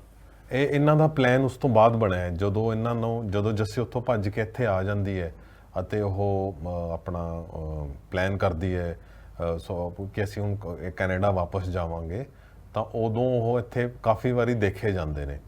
ਅਤੇ ਮਿੱਠੂ ਦੇ ਮਦਰ ਨੂੰ ਪਿੰਡ ਦੇ ਲੋਕ ਕਹਿੰਦੇ ਨੇ ਕਿ ਤੁਸੀਂ ਪਾਰਟੀ ਨਹੀਂ ਦਿੱਤੀ ਹੈਗੀ ਵਿਆਹ ਦੀ, ਜੋ ਕਿ ਉਹਨਾਂ ਨੇ ਫਿਰ ਇੱਕ ਛੋਟੀ ਜਿਹੀ ਘਰੇ ਆਪਣੇ ਇੱਕ ਫੰਕਸ਼ਨ ਰੱਖਦੇ ਨੇ। ਉਹ ਫੰਕਸ਼ਨ ਹੁੰਦਾ ਹੈ 9 ਜੂਨ ਦਾ, ਤੇ 8 ਜੂਨ ਨੂੰ ਇਹ ਜੱਸੀ ਦੀ ਮਦਰ ਦਾ ਜੱਸੀ ਨੂੰ ਫੋਨ ਆਉਂਦਾ ਹੈ ਕਿ ਤੂੰ ਚੰਗਾ ਨਹੀਂ ਕੀਤਾ ਐਂਡ ਆਲ ਦੈਟ, ਪਰ ਮੈਂ ਸਭ ਕੁਝ ਭੁੱਲਣ ਨੂੰ ਤਿਆਰ ਹਾਂ, ਐਂਡ ਤੂੰ ਕੋਈ ਗੱਲ ਨਹੀਂ ਆਪਣੀ ਜ਼ਿੰਦਗੀ ਜੀ ਲੈ। ਤੇ ਉਹ ਨਾਲੇ ਉਹਨੂੰ ਕਹਿੰਦੇ ਵੀ ਮੇਰੀ ਮਿੱਠੂ ਨਾਲ ਵੀ ਗੱਲ ਕਰਾ ਦੇ, ਪਰ ਮਿੱਠੂ ਨੂੰ ਕਹਿੰਦੀ ਹੈ ਕਿ ਤੂੰ ਚੰਗਾ ਨਹੀਂ ਕੀਤਾ ਤੇ ਤੂੰ ਇਹਦਾ ਨਤੀਜਾ ਭੁਗਤੇਂਗਾ। ਉਸ ਟਾਈਮ ਤੱਕ ਉਹਨਾਂ ਦਾ ਪਲਾਨ ਬਣ ਚੁੱਕਾ ਸੀਗਾ, ਤੇ ਇਹਨਾਂ ਦੀ ਰੈਕੀ ਵਗੈਰਾ ਚੱਲ ਰਹੀ ਸੀ। ਜਦੋਂ ਇਹ ਮਲੇਰਕੋਟਲਾ ਸ਼ਾਪਿੰਗ ਕਰ ਰਹੇ ਸੀਗੇ ਤਾਂ ਉਹ contract killer as per police ਉਹਨਾਂ ਨੂੰ ਦੇਖ ਰਹੇ ਸੀਗੇ, ਫੋਲੋ ਕਰ ਰਹੇ ਸੀ, ਤੇ ਉਹ ਇੱਕ ਸਹੀ ਆਈਸੋਲੇਟਿਡ ਜਗ੍ਹਾ ਦੀ ਵੇਟ ਕਰ ਰਹੇ ਸੀ ਜੋ ਉਹਨਾਂ ਨੂੰ ਨਾਰੀਕੇ ਤੋਂ 3 ਕਿਲੋਮੀਟਰ ਪਹਿਲਾਂ ਮਿਲਿਆ, ਜਿੱਥੇ ਉਹਨਾਂ ਨੇ ਕੀਤਾ। ਉਹ ਫੰਕਸ਼ਨ ਨਹੀਂ ਹੋਇਆ ਜਿਹੜਾ ਮਾਂ ਨੇ ਕਿਹਾ ਕਿ ਆਪਾਂ ਚਲੋ ਇੱਕ ਉਹ ਫੰਕਸ਼ਨ ਨਹੀਂ ਹੋਇਆ। ਤੇ ਜੋ ਇੱਕ ਚੈਪਟਰ ਹੈ ਮੇਰੀ ਕਿਤਾਬ ਵਿੱਚ ਜੋ ਸਿਰਫ ਮਾਂ ਵੱਲੋਂ ਹੈ, ਮਾਂ ਤੇ ਕੀ ਬੀਤੀ ਜਿਸ ਨੇ ਆਪਣੇ ਮੁੰਡੇ ਨੂੰ ਐਵੇਂ ਕੀਤਾ, ਕਿਉਂਕਿ ਮਿੱਠੂ ਦਾ ਜਿਹੜਾ ਪਰਿਵਾਰ ਸੀਗਾ ਉਹਨਾਂ ਨੇ ਟੈਰਰਿਜ਼ਮ 'ਚ ਵੀ ਬਹੁਤ ਭੁਗਤਿਆ। ਸੋ ਉਹਨਾਂ ਦੇ ਕੌਂਕੇ ਖੋਸਾ ਜਿਹੜੇ ਜਥੇਦਾਰ ਸੀਗੇ ਕੌਂਕੇ ਕਲਾਂ ਵਾਲੇ, ਤੇ ਮਿੱਠੂ ਦਾ ਪਰਿਵਾਰ ਉਹਨਾਂ ਦੇ ਕੋਲ ਕੰਮ ਕਰਦਾ ਰਿਹਾ ਹੈਗਾ। ਸੋ ਜਦੋਂ ਉਹਨਾਂ ਨੂੰ ਚੱਕਿਆ ਜਾਂਦਾ ਸੀ ਤਾਂ ਇਹਨਾਂ ਨੂੰ ਵੀ ਪਰੇਸ਼ਾਨ ਕੀਤਾ ਗਿਆ ਸੀਗਾ ਕਾਫੀ। ਜਦਰ ਕੌਂਕੇ ਹਾਂਜੀ, ਜਿਨ੍ਹਾਂ ਦੇ ਮਰਡਰ ਵੀ ਇੱਕ ਮਿਸਟਰੀ ਹੈਗੀ ਹੈ ਹਜੇ ਤੱਕ। ਸੋ ਇਸ ਕਰਕੇ ਮਿੱਠੂ ਦੀ ਮੰਮੀ ਮੈਨੂੰ ਕਹਿੰਦੀ ਰਹਿੰਦੇ ਵੀ ਮੈਂ ਜੇ ਰਿਸੈਪਸ਼ਨ ਨਾ ਰੱਖਦੀ, ਜੇ ਮੈਂ ਉਹ ਨਾ ਕਰਦੀ ਤਾਂ ਉਹ ਬਾਹਰ ਨਾ ਆਉਂਦੇ, ਉਹ ਘਰ ਹੀ ਰਹਿੰਦੇ, ਤੇ ਹੋ ਸਕਦਾ ਉੱਥੋਂ ਦੀ ਉਹ ਠੀਕ ਠਾਕ ਕੈਨੇਡਾ ਪਹੁੰਚ ਜਾਂਦੇ। ਪਰ ਜੋ ਪਲੈਨਿੰਗ ਚੱਲ ਰਹੀ ਸੀ ਮੈਨੂੰ ਲੱਗਦਾ ਹੈ ਕਿ ਉਹ ਕਿਤੇ ਵੀ ਸੇਫ ਨਹੀਂ ਸੀਗੇ। ਜਿਹੜਾ ਦੂਜੇ ਪਾਸੋਂ ਫੋਨ ਆਇਆ ਇਹਨਾਂ ਦੀ ਮਦਰ ਦਾ, ਜੱਸੀ ਦੀ ਮਦਰ ਦਾ, ਕਿ ਹਾਂ ਅਸੀਂ ਤੁਹਾਨੂੰ ਪ੍ਰਵਾਨ ਕਰ ਲਿਆ, ਚਲੋ ਅਸੀਂ ਕੋਈ ਰੱਖ ਲੈਂਦੇ ਹਾਂ, ਉਹਨਾਂ ਨੇ ਵੀ ਕਿਹਾ ਸੀ ਫੰਕਸ਼ਨ ਰੱਖ ਲੈਂਦੇ ਹਾਂ? ਨਹੀਂ, ਉਹਨਾਂ ਨੇ ਨਹੀਂ ਕੋਈ ਫੰਕਸ਼ਨ ਦੀ ਗੱਲ ਕੀਤੀ, ਇਹ ਮੈਨੂੰ ਮਿੱਠੂ ਨੇ ਨਹੀਂ ਦੱਸਿਆ। ਬਸ ਉਹਨਾਂ ਨੇ ਜੱਸੀ ਨੂੰ ਤਾਂ ਸਾਰਾ ਕੁਝ ਠੀਕ ਕਹਿ ਦਿੱਤਾ ਸੀਗਾ। ਜਾਣ ਕੇ ਕਿਹਾ, ਹਾਂਜੀ, ਝੂਠ ਬੋਲੋ ਯਾਰ। ਤਾਂ ਮਿੱਠੂ ਮੈਨੂੰ ਦੱਸਦਾ ਹੈ ਕਿ ਮੈਂ ਵਿਆਹ ਤੋਂ ਬਾਅਦ ਜੱਸੀ ਨੂੰ ਇੰਨਾ ਖੁਸ਼ ਕਦੇ ਨਹੀਂ ਸੀ ਦੇਖਿਆ, ਕਿਉਂਕਿ ਬੱਚੇ ਨੂੰ ਤੁਸੀਂ ਆਪਣੇ ਇੱਕ ਪਿਆਰ ਦੇ ਲਈ ਵਿਆਹ ਤਾਂ ਕਰ ਲੈਂਦੇ ਹੋ, ਪਰ ਮਾਂ ਪਿਓ ਦੀ ਬਲੇਸਿੰਗਸ ਤੇ ਮਾਂ ਪਿਓ ਦੀ ਪਰਮਿਸ਼ਨ ਵੀ ਬਹੁਤ ਜ਼ਿਆਦਾ ਮੈਟਰ ਕਰਦੀ ਹੈ। ਚਾਹੇ ਤੁਸੀਂ ਡਿਫਾਈਨਡ ਹੋ, ਚਾਹੇ ਤੁਸੀਂ ਉਹਨਾਂ ਨਾਲ ਲੜੋ, ਤੁਹਾਡੇ ਦਿਲ 'ਚ ਇੱਕ ਵਾਰੀ ਹੁੰਦਾ ਕਿ ਮੇਰੇ ਮਾਂ ਪਿਓ ਮੇਰੇ ਨਾਲ ਖੜਨ। ਆਈ ਥਿੰਕ ਜਿਹੜੀ ਉਹ 7 ਜੂਨ ਦੀ ਸ਼ਾਮ ਹੈ ਜੱਸੀ ਲਈ ਇਹ ਸੀਗੀ, ਹਾਂ ਮੇਰੇ ਮਾਂ ਪਿਓ ਮੰਨ ਗਏ। ਇਸ ਕਹਾਣੀ ਦੇ ਵਿੱਚ ਸਭ ਤੋਂ ਜਿਹੜਾ ਇੱਕ ਪੱਖ ਹੈ ਜੋ ਮੈਂ ਕਿਤਾਬ 'ਚ ਲੈਣ ਦੀ ਕੋਸ਼ਿਸ਼ ਕੀਤੀ ਹੈਗੀ ਹੈ ਕਿ ਜੋ ਜੱਸੀ ਦੇ ਫਾਦਰ, ਉਹਦਾ ਭਰਾ ਤਾਂ ਛੋਟਾ ਹੈ ਉਸ ਤੋਂ, ਪਰ ਜੱਸੀ ਦਾ ਫਾਦਰ ਦਾ ਬਹੁਤ ਪਹਿਲੇ ਦਿਨ ਤੋਂ ਇਸ ਸਾਰੇ ਕੇਸ 'ਚ ਇੱਕ ਸਾਇਲੈਂਸ ਉਹਨਾਂ ਨੇ ਮੇਨਟੇਨ ਕੀਤੀ ਹੋਈ ਹੈ, ਜੋ ਹਜੇ ਤੱਕ ਵੀ ਹੈ, ਜਿਸ ਨੂੰ ਮੈਂ ਬਹੁਤ ਅਨਫੋਰਚੂਨੇਟ ਮੰਨਦਾ। ਐਂਡ ਮੈਨੂੰ ਲੱਗਦਾ ਹੈ ਕਿ ਸ਼ਾਇਦ ਉਹ ਇਸ ਪੋਜੀਸ਼ਨ ਵਿੱਚ ਸੀਗੇ ਕਿ ਉਹ ਇਸ ਸਾਰੇ ਚੀਜ਼ ਨੂੰ ਰੋਕ ਸਕਦੇ ਸੀ, ਪਰ ਉਹਨਾਂ ਦਾ ਕਿਤੇ ਕੋਈ ਇੰਟਰਵਿਊ, ਕਿਤੇ ਕੋਈ ਬਿਆਨ, ਕਿਤੇ ਵੀ ਕੁਝ ਨਹੀਂ ਆਇਆ ਹੈਗਾ। ਜਦੋਂ ਕਹਾਣੀਆਂ ਦੇ ਤੁਸੀਂ ਨਾਲ ਚੱਲਦੇ ਹੋ ਤਾਂ ਕਹਾਣੀਆਂ ਤੁਹਾਨੂੰ ਤੰਗ ਵੀ ਕਰਦੀਆਂ ਨੇ, ਕਹਾਣੀਆਂ ਤੁਹਾਨੂੰ ਪ੍ਰਭਾਵਿਤ ਵੀ ਕਰਦੀਆਂ ਨੇ, ਕਹਾਣੀਆਂ ਨਾਲ ਤੁਸੀਂ ਜੁੜਦੇ ਵੀ ਹੋ। ਕਹਿੰਦੇ ਜਦੋਂ ਬੰਦਾ ਲਿਖਦਾ ਤਾਂ ਉਹ ਕਹਾਣੀ ਤੋਂ ਮੁਕਤ ਵੀ ਹੁੰਦਾ ਗਾ। ਕਈ ਵਾਰ ਲਿਖਣਾ ਇੱਕ ਮੁਕਤੀ ਵੀ ਹੁੰਦੀ ਹੈਗੀ, ਇਹ ਲਿਖਣ ਬਾਰੇ ਕਿਹਾ ਜਾਂਦਾ ਕਿ ਰਾਈਟਿੰਗਸ ਨੇ ਜਿਹੜੀਆਂ ਉਹ ਮੁਕਤੀ ਹੁੰਦੀਆਂ ਨੇ ਕਿਸੇ ਚੀਜ਼ ਤੋਂ। ਤੁਸੀਂ ਇਹ ਲਿਖ ਕੇ ਮੁਕਤ ਹੋਏ ਹੋ ਜਾਂ ਤੁਹਾਨੂੰ ਲੱਗਦਾ ਤਾਂ ਇੰਨੀ ਗਹਿਰੀ ਜੁੜ ਗਈ ਤੁਹਾਡੇ ਨਾਲ, ਕਦੇ ਇਹ ਤੋਂ ਮੁਕਤੀ ਨਹੀਂ ਹੋ ਸਕਦੀ? ਹਾਂ, ਤੁਸੀਂ ਬਿਲਕੁਲ ਸਹੀ ਗੱਲ ਹੈ। ਕਥਾਰਸਿਸ ਹੁੰਦਾ ਹੈ, ਇੱਕ ਕਲੀਨਸਿੰਗ ਹੋ ਜਾਂਦੀ ਹੈ। ਤੁਸੀਂ ਆਪਣਾ ਕਾਫੀ, ਆਪਾਂ ਕਹਿੰਦੇ ਨਾ ਕਿ ਮੇਰੀ ਛਾਤੀ ਤੋਂ, ਮੇਰੇ ਸੀਨੇ ਤੋਂ ਭਾਰ ਲੈ ਗਿਆ ਹੈਗਾ, ਤੇ ਬਿਲਕੁਲ। ਪਰ ਮੇਰਾ ਇਹਦੇ ਵਿੱਚ ਉਦੋਂ ਹੀ ਹੋਏਗਾ ਜਦੋਂ ਉਹਨਾਂ ਨੂੰ ਸਜ਼ਾ ਹੋਏਗੀ ਤੇ ਮਿੱਠੂ ਬਾਇਜ਼ਤ ਬਰੀ ਹੋਏਗਾ ਤੇ ਉਹਨੂੰ ਕੋਈ ਕੁਛ ਤਾਂ ਜ਼ਿੰਦਗੀ ਆਪਣੀ ਉਹ ਦੁਬਾਰਾ ਸ਼ੁਰੂ ਕਰੇ। ਹਜੇ ਬਿਲਕੁਲ ਜ਼ਿੰਦਾ ਲਾਸ਼ ਦੀ ਤਰ੍ਹਾਂ ਹੈ। ਉਨੀ ਦੇਰ ਤੱਕ ਤਾਂ ਇਹ ਮੇਰੇ ਤੇ ਭਾਰ ਰਹੇਗਾ, ਉਨੀ ਦੇਰ ਤੱਕ ਮੈਨੂੰ ਨਹੀਂ ਲੱਗਦਾ ਕਿ ਮੇਰੀ ਕਥਾਰਸਿਸ ਇਹਦੇ ਵਿੱਚ ਹੋਏਗਾ। ਤੁਸੀਂ ਸਰ ਮਤਲਬ ਇਸ ਕਿਤਾਬ ਤੋਂ ਬਾਅਦ ਹੋਰ ਵੀ ਤੁਹਾਡੇ ਪਬਲੀਕੇਸ਼ਨ ਤੋਂ ਕੀ ਆ ਰਿਹਾ ਹੈਗਾ, ਜਾਂ ਤੁਸੀਂ ਲਿਟਰੇਚਰ ਫੈਸਟੀਵਲ ਬਾਰੇ ਵੀ ਗੱਲ ਕਰ ਰਹੇ ਸੀ, ਸੋਚ ਰਹੇ ਹੋਗੇ? ਹਾਂਜੀ, ਅਸੀਂ ਇਸ ਤੋਂ ਬਾਅਦ ਇਹਨਾਂ ਦੀ ਦੂਸਰੀ ਕਿਤਾਬ ਹੈ ਪਿਸਟਲ ਆਫ ਭਗਤ ਸਿੰਘ, ਉਹ ਆ ਰਹੀ ਹੈ ਪੰਜਾਬੀ 'ਚ ਆ ਰਹੀ ਹੈ, ਉਹ ਕਰ ਰਹੇ ਹਾਂ ਅਸੀਂ। ਪੰਜਾਬੀ ਦਾ ਲਿਟਰੇਚਰ ਫੈਸਟੀਵਲ ਆਰਗੇਨਾਈਜ਼ ਕਰ ਰਹੇ ਹਾਂ ਵਿਸਾਖੀ ਦੇ ਨੇੜੇ, ਪੰਜਾਬ 'ਚ ਹੀ ਕਰਾਂਗੇ। ਤੇ ਹੋਰ ਕਈ ਚੀਜ਼ਾਂ ਨੇ, ਨਵੀਆਂ ਕਿਤਾਬਾਂ ਹੋਰ ਇਸ ਤਰੀਕੇ ਦੀਆਂ ਤਾਂ ਬਹੁਤ ਘੱਟ ਆਉਂਦੀਆਂ ਨੇ, ਕਿਉਂਕਿ ਇਹ ਇਨਵੈਸਟੀਗੇਟਿਵ ਜਰਨਲਿਸਟ ਨੇ, ਆਪਣੇ ਬਹੁਤ ਮਾਹਿਰ ਆਪਣੇ ਇਸ ਇਲਾਕੇ ਦੇ, ਤੇ ਇਹਨਾਂ ਨੇ ਤਾਂ ਲਿਖਤੀ। ਬਾਕੀ ਇਹੋ ਜਿਹੀ ਕਿਤਾਬ ਲਿਖਣ ਵਾਸਤੇ ਜਿਗਰਾ ਬਹੁਤ ਚਾਹੀਦਾ ਜੀ। ਇੱਕ ਤਾਂ ਦਿਲ ਹੁੰਦਾ ਹੈ, ਇਹੋ ਜਿਹੀ ਕਿਤਾਬ ਵਾਸਤੇ ਜਿਗਰਾ ਚਾਹੀਦਾ ਜੋ ਇਹਨਾਂ 'ਚ ਹੈ, ਔਰ ਇਹ ਰਿਫਲੈਕਟ ਵੀ ਕਰ ਰਿਹਾ ਇਹਨਾਂ ਦੀ ਰਾਈਟਿੰਗ ਦੇ ਵਿੱਚ ਵੀ। ਤੇ ਇਸ ਤਰ੍ਹਾਂ ਦੀ ਅਸੀਂ ਕੋਸ਼ਿਸ਼ ਕਰਾਂਗੇ। ਹੋਰ ਵੀ ਕਿਤਾਬਾਂ ਲੈ ਕੇ ਆਈ ਹੈ, ਕੋਈ ਤਕਰੀਬਨ 7 ਤੋਂ ਲੈ ਕੇ 8 ਕਿਤਾਬਾਂ ਨੇ ਜਿਹੜੀਆਂ ਕਿ ਸਾਡੀਆਂ ਪਾਈਪਲਾਈਨ 'ਚ ਪਈਆਂ ਨੇ, ਤੇ ਉਹਨਾਂ ਨੂੰ ਜਿਵੇਂ ਹੁਣ ਟਾਈਮ ਆਏਗਾ ਨਾਲ ਉਹਨਾਂ ਨੂੰ ਰਿਲੀਜ਼ ਕਰਾਂਗੇ। ਤੁਸੀਂ ਰਿਪੋਰਟਸ ਜਿਹੜੀਆਂ ਉਦੋਂ ਕਰਦੇ ਰਹੇ ਉਹ ਬਿਲਕੁਲ ਵੀ ਨਹੀਂ ਇੱਥੇ, ਕਿਉਂਕਿ ਪੱਤਰਕਾਰੀ ਬਾਰੇ ਇਹ ਕਿਹਾ ਜਾਂਦਾ ਕਿ ਪੱਤਰਕਾਰੀ ਕਾਹਲੀ 'ਚ ਲਿਖਿਆ ਸਾਹਿਤ ਹੈਗਾ। ਜੀ ਬਿਲਕੁਲ, ਹਾਂਜੀ। ਪੱਤਰਕਾਰੀ ਕਾਹਲੀ 'ਚ ਲਿਖਿਆ ਸਾਹਿਤ ਆ, ਤੇ ਪੱਤਰਕਾਰੀ ਬਾਰੇ ਇਹ ਵੀ ਕਿਹਾ ਜਾਂਦਾ ਕਿ ਪੱਤਰਕਾਰੀ ਦੀ ਜਿਹੜੀ ਭਾਸ਼ਾ ਉਹ ਬੜੀ ਫੂਡ ਹੁੰਦੀ ਹੈ। ਇਸ ਤਰ੍ਹਾਂ ਦੀ ਆਲੋਚਨਾ ਲਿਟਰੇਰੀ ਲੋਕ ਕਰਦੇ ਨੇ ਕਿ ਪੱਤਰਕਾਰ ਕੋਲੇ ਕੋਈ ਜ਼ਬਰਦਸਤ ਲੈਂਗੁਏਜ ਨਹੀਂ ਹੁੰਦੀ, ਔਰ ਉਹ ਆ ਵੀ ਨਹੀਂ ਸਕਦੀ, ਕਿਉਂਕਿ ਪੱਤਰਕਾਰ ਦਾ ਕੰਮ ਜਿਸ ਤਰ੍ਹਾਂ ਦਾ ਹੁੰਦਾ ਹੈਗਾ, ਆਉਂਦੀ ਤਾਂ ਜੋ ਲਿਟਰੇਚਰ ਨਾਲ ਬਾਕੀ ਚੀਜ਼ਾਂ ਨਾਲ ਜੁੜਦਾ ਹੈਗਾ। ਤਾਂ ਇਹ ਇਸ ਕਰਕੇ ਤੁਸੀਂ ਨਹੀਂ ਤਾਂ ਰਿਪੋਰਟਿੰਗ ਨੂੰ ਵੀ ਤੁਸੀਂ ਪਬਲਿਸ਼ ਕਰਕੇ ਸਾਰ ਸਕਦੇ ਸੀ, ਇਸੇ ਕਰਕੇ ਤੁਸੀਂ ਸਪੈਸ਼ਲੀ ਬੁੱਕ ਲਿਖੀ। ਹਾਂਜੀ, ਬੁੱਕ ਲਿਖੀ ਕਿਉਂਕਿ ਰਿਪੋਰਟਿੰਗ ਦੇ ਵਿੱਚ ਨਾ ਤੁਸੀਂ ਇਮੋਸ਼ਨਸ ਅਤੇ ਇਹ ਰਿਪੋਰਟਿੰਗ ਥੋੜਾ ਐਡਿਟ ਕਰਕੇ ਛਾਪ ਲੈਂਦੇ ਆ ਲੋਕ। ਬੜੀਆਂ ਮੈਂ ਦੇਖਿਆ ਲੋਕਾਂ ਦੇ ਬਹੁਤ ਆਰਟੀਕਲ ਜਿਹੜੇ ਲਿਖਦੇ ਰਹਿੰਦੇ ਨੇ ਲੋਕ, ਕਿਤਾਬ ਬਣਾ ਲੈਂਦੇ ਨੇ ਫਿਰ ਛਾਪ ਲੈਂਦੇ ਨੇ। ਹਾਂਜੀ, ਮੇਰੇ ਕੋਲ ਕਲਿੱਪਿੰਗ ਸੀਗੀਆਂ, ਤੇ ਪਰ ਫਿਰ ਕਲਿੱਪਿੰਗਸ ਦੇ ਵਿੱਚ ਤੁਸੀਂ ਉਹਨਾਂ ਨੂੰ ਜੇ ਯੂਜ਼ ਕਰਦੇ ਹੈਗੇ ਹੋ ਤਾਂ ਥੋੜਾ ਕਾਪੀਰਾਈਟ ਇਸ਼ੂ ਹੋ ਜਾਂਦਾ ਹੈਗਾ ਉਹਦੇ ਵਿੱਚ। ਸੋ ਉਹਦੇ ਬਾਰੇ ਮੈਂ ਸੋਚਿਆ ਸੀ, ਮੈਂ ਜ਼ਿਆਦਾ ਨਹੀਂ ਸੋਚਿਆ, ਹੋ ਸਕਦਾ ਅਗਲੇ ਐਡੀਸ਼ਨ 'ਚ ਮੈਂ ਆਪਣੀ ਕਲਿੱਪਿੰਗਸ ਕਰ ਲਵਾਂ। ਪਰ ਇਹ ਤੁਸੀਂ ਨਿਊਜ਼ ਦੇ ਵਿੱਚ ਨਾ ਬਹੁਤ ਫੈਕਚੁਅਲ ਰਿਪੋਰਟਿੰਗ ਹੁੰਦੀ ਹੈਗੀ ਆ, ਉਹਦੇ ਵਿੱਚ ਇਮੋਸ਼ਨਸ ਨਹੀਂ ਹੈ, ਫੀਲਿੰਗਸ ਨਹੀਂ ਹੈਗੇ। ਉਹਦੇ ਵਿੱਚ ਤੁਸੀਂ ਸੀਨ ਨੂੰ ਕਿੰਨਾ ਕੁ ਡਿਸਕ੍ਰਾਈਬ ਕਰ ਲਓਗੇ, ਕਦੀ ਤੁਹਾਨੂੰ 200 ਵਰਡ ਦੀ ਸਪੇਸ ਮਿਲ ਰਹੀ ਹੈ, ਕਦੀ 300 ਵਰਡ ਦੀ ਸਪੇਸ ਮਿਲ ਰਹੀ ਹੈ। ਇਸ ਕਰਕੇ ਕਿਤਾਬ ਦਾ ਤਾਂ ਬਹੁਤ ਜ਼ਿਆਦਾ ਜ਼ਰੂਰੀ ਹੈ। ਮੈਨੂੰ ਲੱਗਦਾ ਮੇਰੀ ਇੱਛਾ ਵੀ ਹੋਰ ਵੀ ਕੋਈ ਮੀਡੀਅਮ 'ਤੇ ਜਾਵੇ, ਕੁਝ ਕਿਸੇ ਪਲੇਟਫਾਰਮਸ 'ਤੇ ਜਾਵੇ। ਸਗੋਂ ਮੈਨੂੰ ਇਨਫੈਕਟ ਇਹ ਮੇਰੇ ਲਈ ਕਹਿਣਾ ਬਹੁਤ ਗਲਤ ਹੈ ਕਿ ਮੈਂ ਇਕੱਲਾ ਇਸ ਕੇਸ ਨੂੰ ਫੋਲੋ ਕਰ ਰਿਹਾ।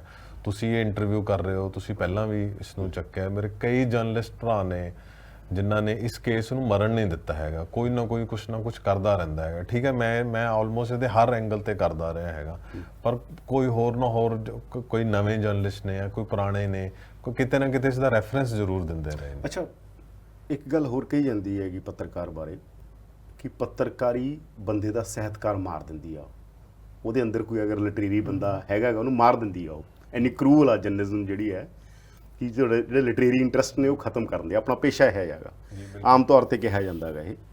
ਤਾਂ ਤੁਸੀਂ ਆਪਣਾ ਜਿਹੜਾ ਲਿਟਰੇਰੀ ਬੰਦਾ ਕਿਵੇਂ ਬਚਾ ਕੇ ਰੱਖਿਆ ਹੈਗਾ, ਜਿਹੜਾ ਤੁਹਾਡੇ ਅੰਦਰ ਇਹ ਬਚੀ ਹੋਈ ਗੱਲ ਸੀਗੀ ਕਿ ਤੁਸੀਂ ਜਰਨਲਿਸਟ ਵੀ ਹੋ, ਤੁਸੀਂ ਲਿਟਰੇਚਰ ਨਾਲ ਵੀ, ਜਿਹੜੇ ਬਹੁਤ ਆਪਣੇ ਜਰਨਲਿਸਟ ਚਲ ਆਪਣੇ ਭੈਣ ਭਰਾ ਹੀ ਨੇ ਸਾਰੇ ਜਿੰਨੇ ਆਪਣੇ ਕੰਮ ਕਰਦੇ ਨੇ, ਬਹੁਤ ਥੋੜੇ ਬੰਦੇ ਨੇਗੇ ਪੰਜਾਬੀ ਜਾਂ ਅੰਗਰੇਜ਼ੀ ਦੇ ਜਰਨਲ ਜਿਹੜੇ ਲਿਟਰੇਚਰ ਦੇ ਨਾਲ ਉਸ ਲੈਵਲ ਦੇ ਉੱਤੇ ਜੁੜੇ ਹੋਣ। ਤੁਸੀਂ ਪੋਇਟਰੀ ਵੀ ਲਿਖਦੇ ਹੋਗੇ, ਤੁਸੀਂ ਲਿਟਰੇਚਰ ਫੈਸਟੀਵਲ ਬਹੁਤ ਸਾਰੀਆਂ ਥਾਵਾਂ ਤੇ ਜਾਂਦੇ ਹੋ, ਇਹ ਬਚਾ ਕੇ ਕਿਵੇਂ ਰੱਖਦੇ ਹੋਗੇ, ਕਿਵੇਂ ਉਹ ਸਪੇਸ ਉਹ ਟਾਈਮ ਕੱਢ ਲੈਂਦੇ ਹੋਗੇ ਕਿ ਹਾਂ ਮੈਂ ਬਚਿਆ ਰਹਾ, ਮੇਰੇ ਅੰਦਰਲੀ ਇਹ ਚੀਜ਼ ਮੈਂ ਕਹਿੰਦਾ ਨਾ ਆਪਦਾ ਅੰਦਰਲਾ ਬੱਚਾ ਬਚਾ ਕੇ ਰੱਖੋ। ਮੈਂ ਪਤਾ ਨਹੀਂ ਮੈਂ ਕਿੰਨਾ ਕਾਮਯਾਬ ਹੋਇਆ ਉਹਦੇ ਵਿੱਚ, ਪਰ ਬਹੁਤ ਔਖਾ ਹੈਗਾ ਦੋਵਾਂ ਦੇ ਵਿੱਚ ਨਾ। ਇੱਕ ਤਾਂ ਜਰਨਲਿਜ਼ਮ ਦੇ ਵਿੱਚ ਜਿਹੜੇ ਖਬਰਾਂ ਨੇ ਉਹ ਬੜੀ ਪੈਸਿਵ ਰਾਈਟਿੰਗ ਹੁੰਦੀ ਹੈਗੀ ਹੈ, ਬੜੀ ਫੈਕਚੁਅਲ ਤੇ ਪੈਸਿਵ ਹੁੰਦੀ ਹੈਗੀ ਹੈ, ਤੇ ਇਹਦੇ ਵਿੱਚ ਤੁਹਾਨੂੰ ਬਹੁਤ ਐਕਟਿਵ ਲਿਖਣਾ ਪੈਂਦਾ ਹੈ, ਇੱਕ ਤੁਹਾਨੂੰ ਗ੍ਰਿਪ ਬਣਾਉਣਾ ਪੈਂਦਾ ਹੈ ਇਹਨੂੰ, ਇੱਕ ਮਾਹੌਲ ਨੂੰ ਬਣਾਉਣਾ ਪੈਂਦਾ, ਫਿਰ ਤੁਸੀਂ ਡਿਸਕ੍ਰਾਈਬ ਕਰਦੇ ਹੈਗੇ ਹੋ।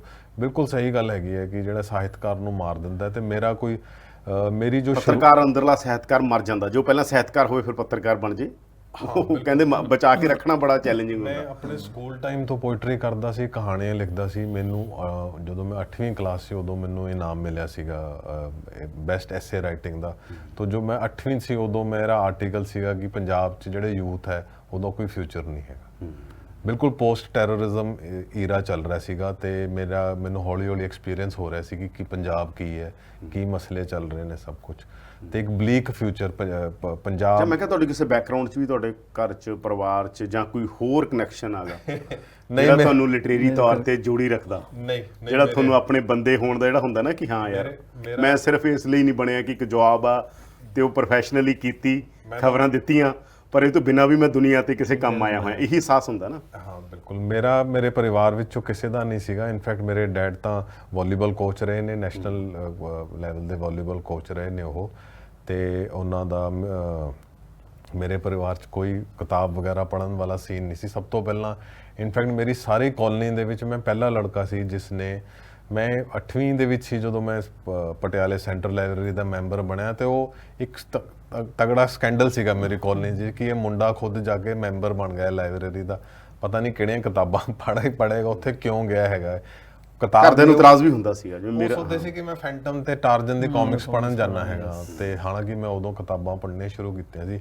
ਇੱਕ ਮੈਨੂੰ ਜੋ ਮੇਰਾ ਫਸਟ ਹੋਇਆ ਜਦੋਂ ਮੈਨੂੰ ਲੱਗਿਆ ਕਿ ਯਾਰ ਮੈਂ ਵੀ ਕਿਤਾਬ ਲਿਖਾਂਗਾ, ਮੇਰੇ ਮਦਰ ਐਡਮਿਟ ਸੀਗੇ ਹਸਪੀਟਲ ਦੇ ਵਿੱਚ, ਰਜਿੰਦਰਾ ਹਸਪੀਟਲ ਪਟਿਆਲੇ, ਤੇ ਮੇਰੇ ਡੈਡ ਦੀ ਪੋਸਟਿੰਗ ਉਸ ਵਕਤ ਬਿਹਾਰ ਸੀਗੀ, ਐਂਡ ਮੈਂ ਹੀ ਉਹਨਾਂ ਕੋਲ ਸੀਗਾ। ਤੇ ਉੱਥੇ ਇੱਕ ਲੇਡੀ ਸੀ, ਮੈਨੂੰ ਯਾਦ ਹੈ ਕਿ ਹਜੇ ਵੀ ਉਹਨਾਂ ਨੇ ਆਲਮੋਸਟ ਪਿੰਕ ਕਲਰ ਦੀ ਕੋਈ ਇੱਕ ਸ਼ੇਡ ਸੀਗਾ ਜਿਹੜੀ ਸਾੜੀ ਪਾਈ ਹੋਈ ਸੀਗੀ, ਤੇ ਉਹਨਾਂ ਦੇ ਉੱਤੇ ਇੱਕ ਤਾਂ ਔਰਤ ਦੀ ਬਿਊਟੀ ਦਾ ਹੁੰਦਾ ਗਲੋ, ਪਰ ਉਹਨਾਂ ਦੇ ਅੱਖਾਂ ਦੇ ਵਿੱਚ ਨਾ ਇੱਕ ਮੈਨੂੰ ਹੋਰ ਤਰ੍ਹਾਂ ਦੀ ਇੱਕ ਸ਼ਾਈਨ ਦਿਖੀ।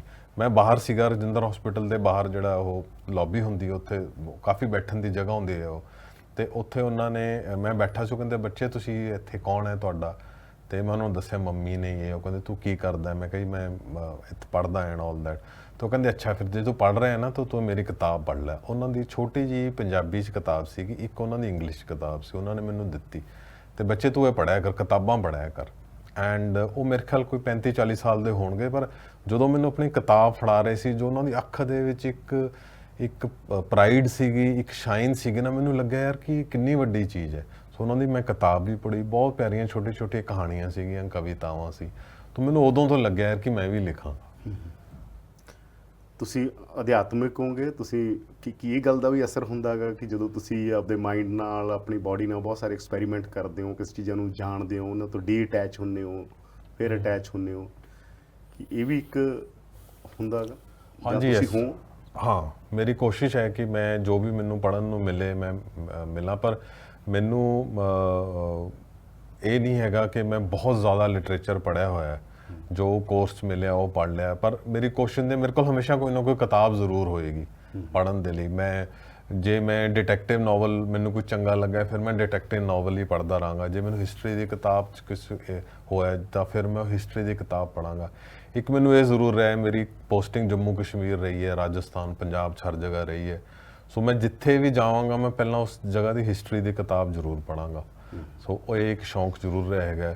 ਪੋਲੀਟੀਕਲ ਸਾਇੰਸ ਦੀਆਂ ਕਿਤਾਬਾਂ ਮੈਂ ਇੰਨੀਆਂ ਨਹੀਂ ਪੜ੍ਹ ਪਾਇਆ, ਮੇਰਾ ਉੱਧਰ ਇੰਨਾ ਰੁਝਾਨ ਨਹੀਂ ਹੈ, ਪਰ ਮੇਰੀ ਇੱਛਾ ਹੈ ਕਿ ਮੈਨੂੰ ਆਪਣੇ ਰਾਈਟਿੰਗ ਦੇ ਵਿੱਚ ਥੋੜ੍ਹੀ ਸ਼ਾਰਪਨੈਸ ਲਿਆਉਣ ਦੇ ਲਈ ਮੈਂ ਕੁਝ ਪੋਲੀਟੀਕਲ ਕਿਤਾਬਾਂ ਵੀ ਪੜ੍ਹਾਂਗਾ। ਅੱਜ ਕੱਲ੍ਹ ਮੈਂ ਮੇਰਾ ਦਾਗਿਸਤਾਨ ਦੁਬਾਰਾ ਪੜ੍ਹ ਰਿਹਾ, ਤੇ ਜਦੋਂ ਮੈਂ ਉਸ ਨੂੰ ਪਹਿਲਾਂ ਪੜ੍ਹਿਆ ਸੀ ਉਦੋਂ ਮੈਂ ਕਾਲਜ ਵਿੱਚ ਸੀਗਾ ਤੇ ਜਦੋਂ ਮੈਂ ਹੁਣ ਉਸ ਨੂੰ ਪੜ੍ਹ ਫੇਸ ਰਿਹਾ ਚ ਪੜ੍ਹਦੇ ਹੋ, ਤੁਹਾਨੂੰ ਨਵੀਂ ਤਰ੍ਹਾਂ ਸਮਝ ਆਉਂਦੀ ਹੈ ਹਾਂ ਮੈਨੂੰ ਸਮਝ ਹੀ ਫਿਲਮ ਵੀ ਐ ਹੁੰਦਾ, ਆਪਾਂ 10 ਸਾਲ ਪਹਿਲਾਂ ਦੇਖ ਲਓ, ਦੁਬਾਰਾ ਦੇਖੋ, ਹੋਰ ਤਰ੍ਹਾਂ ਸਮਝ ਆ ਰਹੀ ਹੁੰਦੀ ਹੈ। ਹਾਂ ਮੈਨੂੰ ਤਾਂ ਲੱਗਦਾ ਕਿ ਤੁਹਾਡੇ ਐਕਸਪੀਰੀਅੰਸ ਬਦਲ ਜਾਂਦੇ ਨੇ ਜ਼ਿੰਦਗੀ ਬਾਰੇ, ਲਾਈਫ ਬਾਰੇ। ਹਰ ਰਾਈਟਰ ਨੂੰ ਮੇਰਾ ਦਾਗਿਸਤਾਨ ਪੜ੍ਹਨਾ ਚਾਹੀਦਾ ਹੈ ਜੀ, ਉਸ ਤੋਂ ਬਿਨਾਂ ਤੁਸੀਂ ਰਾਈਟਰ ਨਹੀਂ ਬਣ ਸਕਦੇ। ਅੱਜ ਮਾਂ ਬੋਲੀ ਦਿਵਸ ਵੀ ਹੈਗਾ ਤੇ ਉਹ ਸਭ ਤੋਂ ਵਧੀਆ ਜਿਹੜਾ ਕੋਟ ਹੈਗਾ ਰਸੂਲ ਹਮਜ਼ਾ ਤੋਬ ਦਾ ਇਹੀ ਹੈਗਾ ਕਿ ਜਦੋਂ ਬੰਦਾ ਮਰ ਰਿਹਾ ਹੁੰਦਾ ਤਾਂ ਪਾਣੀ ਆਪਦੀ ਮਾਂ ਬੋਲੀ ਚ ਮੰਗਦਾ ਹੈਗਾ। ਇਸ ਕਰਕੇ ਤੁਸੀਂ ਮਾਂ ਬੋਲੀ ਚ ਕਿਤਾਬਾਂ ਲੈ ਕੇ ਆਓ। ਬਿਲਕੁਲ ਬਿਕੋਜ਼ ਮੈਂ ਇੰਗਲਿਸ਼ ਅਖਬਾਰ 'ਚ ਕੰਮ ਕਰਦਾ, ਇਸ ਕਰਕੇ ਇੰਗਲਿਸ਼ ਮੇਰੀ ਫਰਸਟ ਲੈਂਗੁਏਜ ਹੈ, ਪਰ ਮੈਂ ਬਹੁਤ ਸਿੰਪਲ ਵਰਡਸ ਯੂਜ਼ ਕਰਦਾ। ਤੁਹਾਨੂੰ ਇਸ ਕਿਤਾਬ ਨੂੰ ਪੜ੍ਹਨ ਵੇਲੇ ਵਧੀਆ, ਹਾਂ, ਮੈਨੂੰ ਕੋਈ ਵੀ ਡਿਕਸ਼ਨਰੀ ਨਹੀਂ ਸਾਰੀ ਤਾਂ ਨਹੀਂ ਚੱਕਣੀ ਪੜ੍ਹੀ, ਪਰ ਮੈਂ ਕੁਝ ਚੈਪਟਰ ਪੜ੍ਹੇ। ਜੀ ਮੈਂ ਜਦੋਂ ਮੈਂ ਕੋਈ ਕਿਤਾਬ ਪੜ੍ਹਦਾ ਤੇ ਮੈਨੂੰ ਡਿਕਸ਼ਨਰੀ ਚੱਕਣੀ ਪਵੇ ਨਾ, ਉਹ ਚੰਗੀ ਗੱਲ ਹੈ, ਤੁਹਾਨੂੰ ਵਰਡ ਸਿੱਖਣੇ ਚਾਹੀਦੇ ਆ, ਪਰ ਜਦੋਂ ਤੁਸੀਂ ਡਿਕਸ਼ਨਰੀ ਚੱਕਦੇ ਹੋ ਨਾ, ਤੁਹਾਡਾ ਜਿਹੜਾ ਇੱਕ ਰਿਦਮ ਚੱਲ ਰਿਹਾ ਕਿਤਾਬ ਪੜ੍ਹਨ ਦਾ, ਉਹ ਤੁਹਾਡਾ ਖਰਾਬ ਹੋ ਜਾਂਦਾ। ਸੋ ਮੇਰੀ ਕੋਸ਼ਿਸ਼ ਹੈ ਕਿ ਸਿੰਪਲ ਹੀ ਲਿਖਿਆ ਜਾਵੇ। ਤੇ ਹਾਂ, ਮੈਂ ਪੰਜਾਬੀ ਵਿੱਚ ਖੁਦ ਵੀ ਲਿਖਣਾ ਚਾਹੁੰਦਾ। ਮੈਂ ਇਸ ਦੇ ਕੁਝ ਚੈਪਟਰਸ ਆਪਣੇ ਆਪ ਵੀ ਪੰਜਾਬੀ 'ਚ ਲਿਖੇ ਨੇ ਫਸਟ ਟਾਈਮ, ਵੈਰੀ ਗੁੱਡ। ਤੇ ਮੈਂ ਉਹਨਾਂ ਨੂੰ ਟਰਾਂਸਲੇਟ ਵੀ ਕਰਵਾ ਰਿਹਾ।